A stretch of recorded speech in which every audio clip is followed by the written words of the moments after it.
C'est inscrit au plus profond de nous-mêmes. Nous avons besoin de connaître nos origines, de savoir d'où nous venons. L'enfant abandonné cherche à retrouver ses parents biologiques. Et l'être humain, lui, regarde l'univers immense et se demande d'où vient la vie. Cette question fondamentale, d'où venons-nous, quelle est l'origine de la vie, a reçu plusieurs tentatives de réponse, dont la plus répandue aujourd'hui est que la vie est présente sur la Terre par hasard.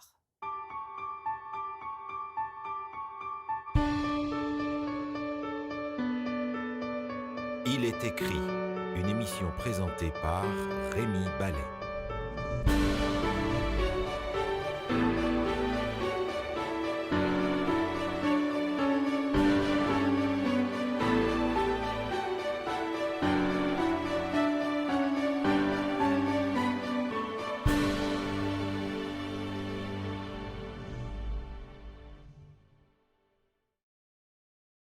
Bonjour à tous. Alors aujourd'hui, on aborde la fameuse grande question de l'origine de la vie. Est-ce que la vie est apparue par hasard? Est-ce que c'est le fruit d'un projet, d'une intelligence? Pour aborder cette question, je reçois 3 membres d'un groupe qui a pour nom Harmonie, Science et Foi. 3 personnes qui se sont penchées sur la question et qui vont partager avec moi leurs conclusions. Jean-Robert Gardère, professeur de sciences animales, Michel Dupuis, qui enseigne la biologie, la chimie et la physique, et Daniel Capitanou, qui est surtout passionné par ce qui concerne la philosophie de la science. Bonjour à tous les 3, bienvenue sur le plateau de l'émission Il est écrit. Alors, avant de parler de l'origine de la vie, peut-être il faut d'abord rappeler ce qu'est la vie, en tout cas ce qu'on sait qu'est la vie. Michel, qu'est-ce que c'est que la vie? Est-ce qu'il y a une différence radicale entre le non-vivant et le vivant? La vie est fondamentalement et essentiellement associée au règne animal et végétal. La vie, qu'elle existe sous forme d'organismes unicellulaires, comme des bactéries, ou d'organismes pluricellulaires plus complexes, comme les humains, est caractérisée par un ensemble de mécanismes physiologiques, biochimiques et génétiques qui permettent à un individu de se perpétuer dans le temps et l'espace. Tous les organismes vivants se nourrissent, se reproduisent, croissent et meurent. Ce n'est pas le cas des non-vivants. Le minéral, par exemple, n'a pas ces caractéristiques-là. Effectivement. Et selon Albert Jacquard, généticien bien connu et décédé depuis, dans un de ses livres, L'éloge de la différence, il mentionne que les organismes vivants proviennent des organismes non-vivants. En fait, les organismes vivants sont de la même lignée qu'un organisme non-vivant comme un caillou, par exemple. On n'a pas besoin d'avoir beaucoup de connaissances en biologie pour Se rendre compte qu'il y a un problème. Se rendre compte qu'il y a un problème et pour réfuter de telles allégations. Il suffit d'avoir un peu de bon sens pour admettre qu'il n'y a rien de comparable entre un organisme vivant comme un être humain et une roche, par exemple. Donc, on parle de 2 domaines différents. Le vivant a des caractéristiques vraiment spécifiques. Alors, comment est-ce qu'on imagine, dans les théories scientifiques, que ce vivant, cette vie est apparue, Jean-Robert? Mais il y a d'abord l'hypothèse de la génération spontanée. Donc, c'est l'idée que des organismes vivants entiers, comme des mouches, des souris ou d'autres vermines, pourraient surgir spontanément, donc de matière organique en décomposition, comme des tas de détritus, des cadavres ou de la boue. Donc, cette hypothèse remonte à l'Antiquité, mais elle a persisté jusqu'au 19e siècle, et c'est le biologiste français, bien connu, Louis Pasteur, qui a remis en question, en fait, qui a invalidé cette hypothèse-là. Donc, lui, il a démontré à la communauté scientifique que seule la vie donc, pouvait produire la vie engendre la vie. Exact. Ouais. Donc, première hypothèse, génération spontanée, on laisse ça de côté. Autre hypothèse? Bien, il y a aussi la panspermie, donc l'idée selon laquelle la Terre aurait été contaminée par des poussières de météorites, donc qui auraient apporté les premières molécules qui allaient donner naissance aux premières formes de vie. Cette hypothèse allait être reprise aussi dans les années 1970 par Francis Crick, l'un des co-découvreurs de la molécule d'ADN, sous la forme de panspermie dirigée. Donc, lui, il dit que peut-être que la Terre aurait été ensemencée par une culture par des extraterrestres. Exact. Ah, d'accord, ça c'est la théorie. Plus évoluée, une culture plus évoluée. Mais cela ne fait que pelleter le problème ailleurs. Exact. Parce qu'on va poser la question, mais alors, où a commencé la vie et comment elle a commencé ailleurs? C'est ça. Tout à fait. Exactement. Et puis, une autre théorie qui est probablement celle qu'on enseigne le plus aujourd'hui un peu partout. Exact. Celle qu'on retrouve le plus aujourd'hui dans les manuels scolaires, les livres de sciences, donc c'est l'hypothèse de la soupe chimique, à savoir que avant l'apparition de la vie, donc l'atmosphère primitive était privée d'oxygène libre et d'ozone. Et dans ces conditions chaotiques, des molécules se formaient et s'accumulaient dans les océans pour former cette espèce de soupe chimique dans laquelle donc, la première cellule vivante allait surgir. Et donc, certains ont fait même des expériences pour essayer de produire les matériaux de la vie. Oui, effectivement, plusieurs expériences ont été tentées en ce sens, notamment celle qui est la plus citée. Donc, c'est l'expérience du jeune Stanley Miller à l'époque, en 1953, donc à l'Université de Chicago. Il a utilisé un montage où il a essayé de recréer les conditions donc, de l'atmosphère primitive et il voulait tout simplement montrer que des protéines, donc les molécules qui sont à la base de la vie, pouvaient se former dans des conditions... Qu'est-ce qu'il a obtenu dans son expérience? En fait, on rapporte qu'il a obtenu quelques acides aminés, 3 ou 4. Les acides aminés, ce sont ces maillons donc, qui constituent les protéines. Précurseurs des protéines.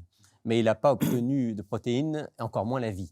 Non, effectivement, parce que lui-même, 50 ans après, en 2003, donc, il a dû reconnaître dans une entrevue qu'il a accordée à un magazine scientifique que le fait d'avoir des acides aminés libres ne permet pas de conclure à une synthèse de protéines parce que les protéines sont fabriquées, sont synthétisées à partir d'instructions précises contenues dans un code. On y revient dans un instant. Alors, tous les trois, on peut le dire tout de suite, vous ne croyez pas que la vie soit apparue par hasard. Vous dites que c'est hors de portée du hasard. Exact. Et alors, est-ce qu'on peut expliquer ça à nos auditeurs? Pourquoi est-ce que d'un point de vue même rationnel, scientifique, on peut dire que c'est hors de portée du hasard?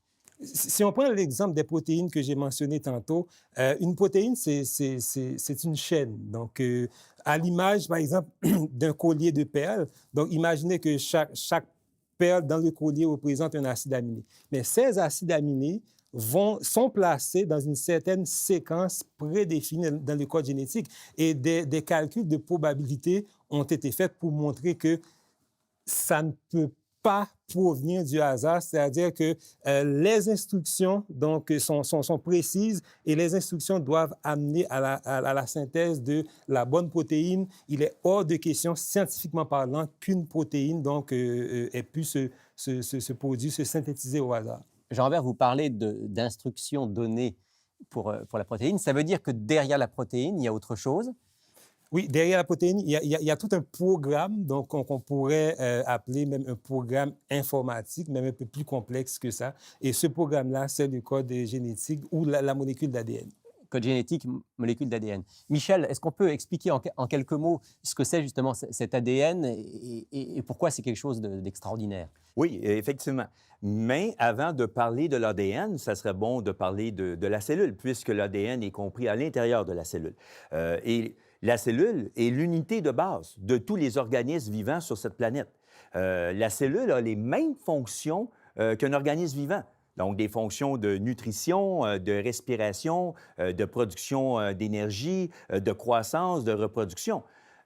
Donc, on voit que la cellule, elle est complexe. Un non-vivant ne contient pas de cellules. On a dit parfois qu'une seule cellule, c'est comme une usine. Oui.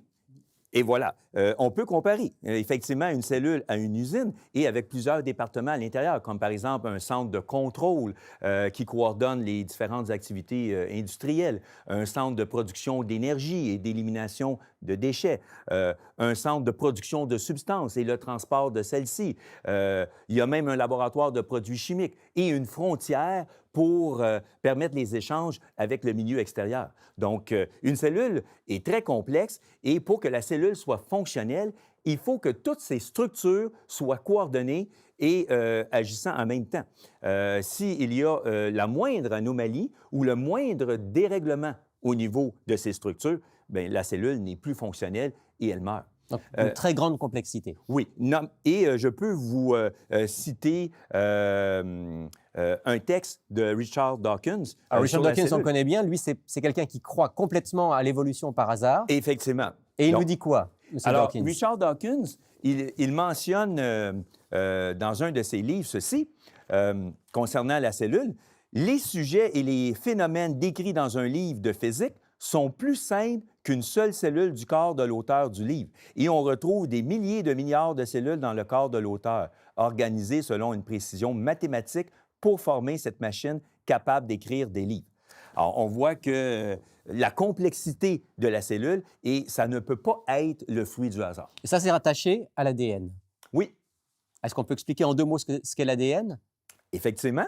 Donc, l'ADN, c'est une macromolécule qu'on retrouve dans chaque cellule du corps humain, et c'est la même molécule d'ADN. Elle représente en fait son génome, qui est responsable de la transmission des caractères héréditaires et de la synthèse des protéines à partir d'acides aminés. L'ADN est constitué de structures de base nommées par 4 lettres différentes et qu'on peut regrouper sous forme de triplets pour la synthèse des protéines, avec une machine très complexe à l'intérieur de la C'est comme un cellule. langage, alors, l'ADN. Oui, c'est comme un langage. C'est de l'information. Voilà. Et d'ailleurs, on peut faire une analogie avec les lettres de l'alphabet, où dans l'alphabet, nous avons 26 lettres qui nous donnent une infinité de mots. Dans la molécule d'ADN, nous avons 4 lettres différentes, regroupées par paires. En fait, nous avons 3 milliards de ces paires de lettres ou de ces paires de bases qui vont coder pour 100 000 protéines différentes avec 25 000 gènes connus jusqu'à maintenant. Et cet ADN, c'est ce qui va en quelque sorte permettre de constituer l'organisme vivant, avec ses caractéristiques propres. Oui, effectivement. Et on peut, selon l'évolution, est-ce que c'est l'ADN, ou les protéines qui est apparu en premier? Il faut l'ADN pour faire les protéines. Exact. Oui.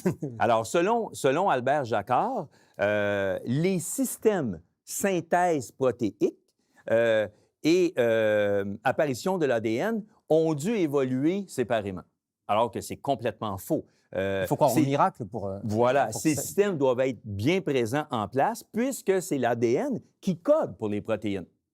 Et vous savez que l'ADN est une source extraordinaire d'informations. C'est un ordinateur. Oui, comme un ordinateur. En fait, ça fait appel à une intelligence comme n'importe quel programme informatique.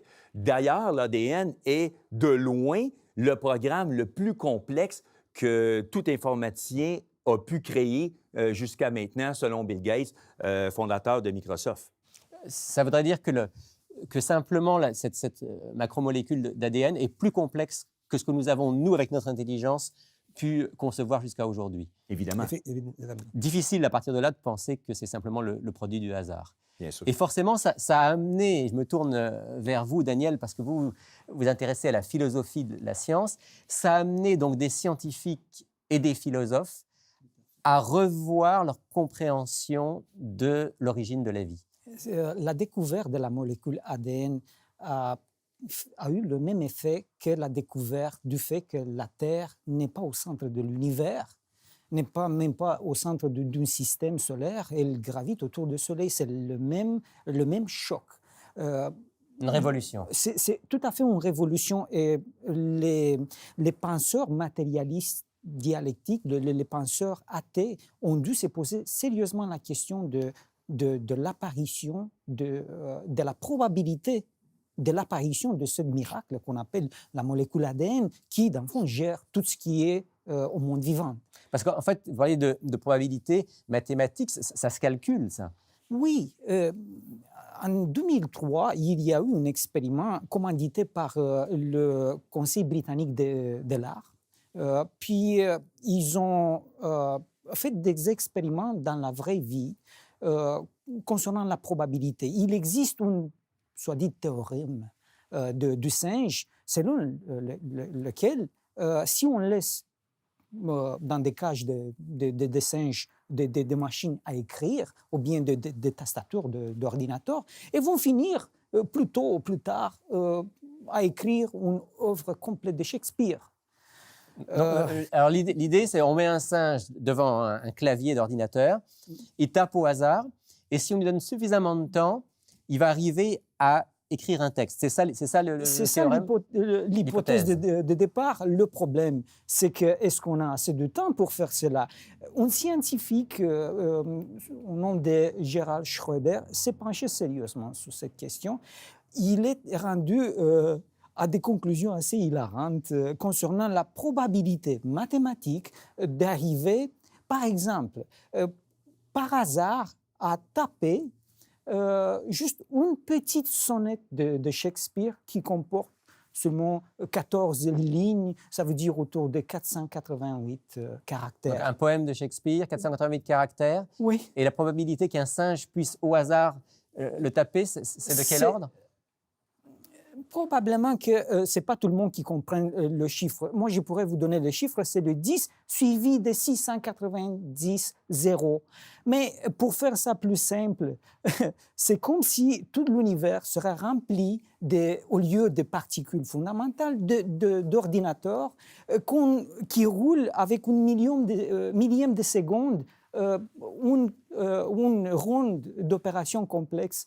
Écoutez, même à ça, le calcul de Schroeder dit que si on prend le début présumé du Big Bang, il y a 13,7 milliards d'années, de nos jours, on aurait fait juste un petit peu de toute la séquence complète d'opérations. Donc on n'aurait pas assez de temps pour que cette apparition de la vie ait pu se faire par hasard. Oui, ce que je veux amener la discussion avec ça, c'est qu'il y a un très connu philosophe athée qui, pendant 50 ans, il a défendu bec et ongle l'athéisme et surtout la probabilité que la vie arrive par hasard.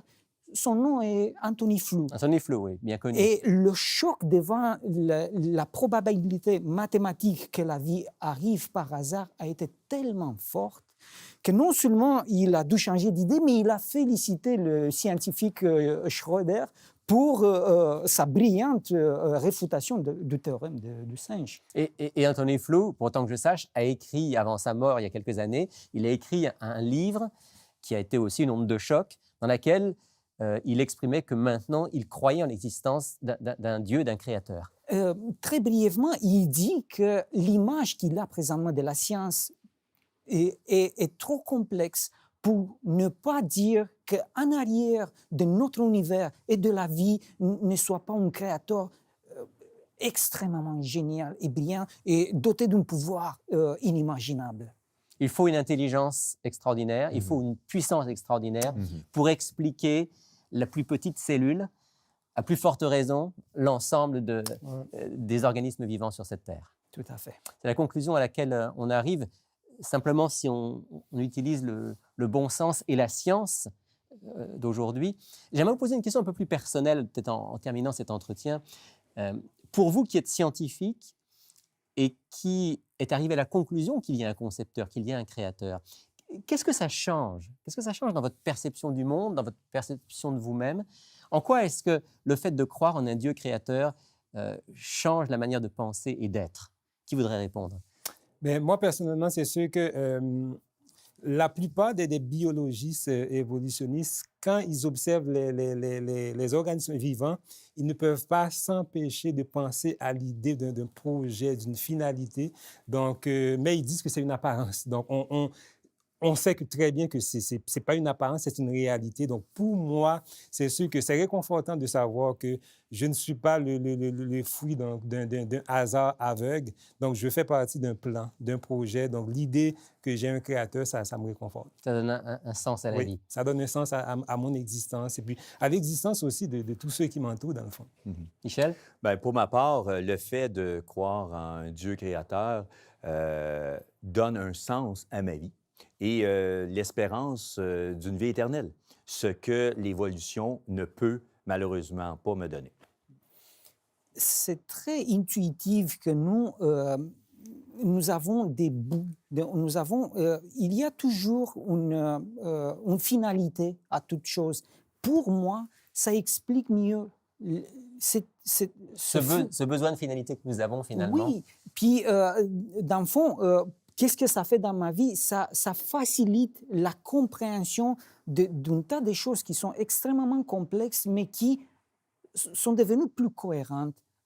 Si on accepte que oui, il y a une intelligence créatrice qui a fait possible l'existence de l'univers et finalement de moi-même.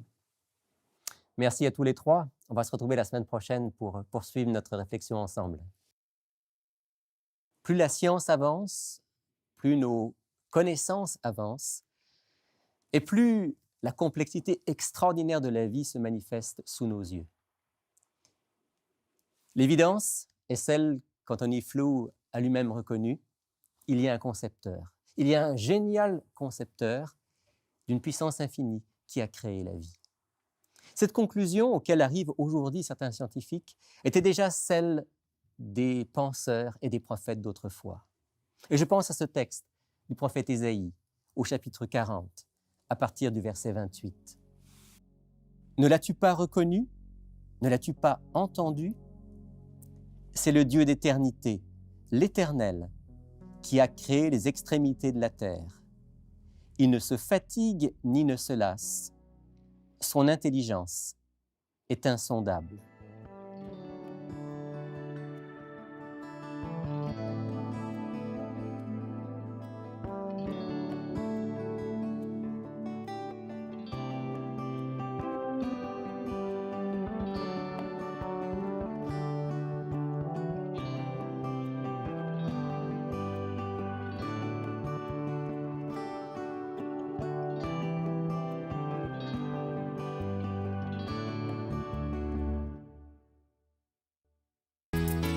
Si vous êtes dans la région de Montréal, ne manquez pas de nous visiter au centre Il est écrit, situé au 4505 boulevard Rosemont. Chaque samedi à 10h30, un message biblique y est présenté et une large place est faite à la musique, la prière en toute simplicité. Pour connaître nos autres lieux de rencontre dans la province du Québec, visitez ilestécrit.tv ou appelez-nous au 1-866-729-3515.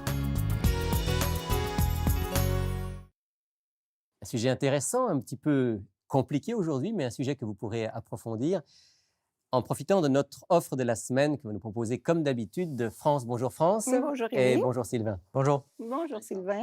Alors, tu as entre les mains un livre qui a été écrit par quelqu'un qui est à la fois un scientifique Oui, absolument. et en même temps un théologien. Absolument. Il a un master en sciences et un doctorat en théologie. Alors, l'auteur, c'est Marco Terreros. Le titre, c'est « Création d'un créateur ou hasard de l'évolution ». Et le sous-titre, « Une explication raisonnée et raisonnable ». C'est un livre Un bon titre. que quand on lit, ça nous fait vraiment réfléchir, ça nous montre vraiment des preuves scientifiques qui sont concluantes. Avec la science aujourd'hui, évidemment, hein, de plus en plus, on découvre des choses. Et pour faire un lien avec l'émission d'aujourd'hui, chapitres 4, 5 et 6 sont directement liés à l'origine de la vie. En lien avec l'origine de la vie. Oui. Et regardez-moi vous montrer un petit peu les images. Ce livre-là a beaucoup de choses, des illustrations. Nous avons beaucoup de citations. Nous avons beaucoup de remarques. Et ça touche vraiment beaucoup de choses, le monde micro, le monde macro, qu'est-ce que la science, qu'est-ce que la foi. Et c'est quand même facilement compréhensible. Oui, c'est pas un absolument. livre pour spécialistes. Non, puis même que parfois, s'il y a des grands mots compliqués, on prend le temps de les expliquer. Donc, c'est vraiment un livre qu'on devient plus intelligent. J'ai beaucoup apprécié. Nous l'offrons à 13 $ plus les frais de poste. Alors, moi, je pense que c'est une bonne idée de se le procurer. 185 pages d'informations quand même. Pour mieux fortifier comprendre notre foi, les raisons raisonnables, comme tu disais, oui, c'est ça, de la foi dans le Dieu créateur. Oui, exactement. OK, merci France. Merci. On va rappeler dans un instant donc, nos coordonnées pour nos auditeurs qui veulent se le procurer. Oui. Et puis alors, Sylvain, toi, tu veux nous parler d'un cours dont on parle souvent dans l'émission Il est écrit, un cours qui présente le message de la Bible et qui commence justement par le Dieu créateur. Oui, bien c'est ça. Bien sûr, notre fameux cours biblique découverte qui est bien connu, mais je vais mettre un peu d'emphase sur la leçon numéro 1 qui présente définitivement qui est le concepteur. Oui. OK? Donc, il y a un architecte, il y a un concepteur, il y a un plan qui a été fait. Puis, on très, dit... très bon guide, le guide oui. numéro 1. Absolument. Oui. Et j'aime beaucoup aussi, je regardais rapidement le psaume 19, versets 2 à 4, qui dit les cieux racontent la gloire de Dieu et l'étendue céleste annonce l'œuvre de ses mains. Donc, on va découvrir vraiment que la main de Dieu a été... Et derrière la nature et le monde, exact. Et le monde créé. Exact. Dis-nous un petit peu plus sur ce cours découverte quand même. Oui. Hormis le premier guide qui est sur la création. C'est ça. Quels sont les sujets abordés? Comment est-ce qu'on peut faire ce c'est un cours qui est complet, premièrement. C'est un cours qui est quand même assez simple. C'est 26 leçons au total. On peut le faire par correspondance, en personne ou en ligne. Ça, c'est intéressant comme approche. En termes de contenu, on voit tous les éléments importants pour le plan du salut, finalement. Une personne, lorsqu'elle a terminé de faire ce cours-là, elle peut réaliser que non seulement Dieu a été présent à la création, mais aussi il est présent aussi maintenant pour sa vie et pour finalement le sauver. Parce que... Jusqu'au bout, jusque dans la promesse de la vie, oui, pour toujours. Ça. Puis il y a aussi la découverte de Jésus, évidemment, qui est au cœur du plan du salut. C'est vraiment un cours qui va aborder tous les grands thèmes de la Bible. Oui. C'est simple, hein? Puis c'est facile à faire. Oui, puis on parcourt finalement l'ensemble de la Bible, de la Genèse jusqu'à l'Apocalypse. Il y a des références bibliques aussi qui vont avec ça. Donc, ça nous permet d'avoir la base fondamentale. Là, tu as entre les mains donc la version papier. Oui. On peut le faire de quelle manière, ce cours? Il y a plusieurs comme manières. je disais tantôt, on peut le faire évidemment par la poste. C'est intéressant aussi. Il y a un petit questionnaire. Donc, on a juste à le remplir. Puis souvent, ce que les gens font, ils le reçoivent à la maison. Ils envoient ça par la poste. Ils peuvent mettre des commentaires aussi en arrière, poser leurs questions. Et on a ici une équipe aussi de bénévoles qui nous aide pour faire la correction. Donc, ils étudient le guide, ils vont chercher les textes dans la Bible, ils répondent au questionnaire, ils nous le renvoient, nous, on le corrige et on envoie les leçons suivantes. Le processus comme ça. Puis les gens vont recevoir un certificat à la fin, évidemment. Exactement. On a aussi, évidemment, la version en ligne. Sur notre site web. C'est assez facile. Il est écrit .tv. Puis, c'est ça. Puis, en personne, c'est possible. Si vous communiquez avec nous. Pour ceux qui voudraient faire le cours, mais... on peut se rendre disponible. Oui. Très bien. Merci à tous les deux. Deux belles propositions. Oui. Le livre... Création d'un créateur ou hasard de l'évolution. Pour $13. Oui. Et le cours découverte qui est gratuit. Et gratuit, oui. Alors, profitez de ces offres. On vous rappelle tout de suite nos coordonnées pour que vous puissiez obtenir votre exemplaire du livre de la semaine ou du cours découverte. Pour effectuer votre commande, écrivez-nous à Il est écrit, casier postal 99, succursale Rosemont, Montréal, Québec, H1X3B6. Vous pouvez également passer votre commande sur le web à ilétécrit.tv ou par téléphone au 514-729-3515 dans la région de Montréal et sans frais au 1-866-729-3515 pour l'extérieur de Montréal. C'est la fin de cette émission. Merci de nous avoir suivis. Je vous retrouve la semaine prochaine pour une autre émission consacrée au lien entre la science et la foi. Alors soyez des nôtres. Mais d'ici la semaine prochaine, souvenez-vous, il est écrit « L'homme ne vivra pas de pain seulement, mais de toute parole qui sort de la bouche de Dieu ».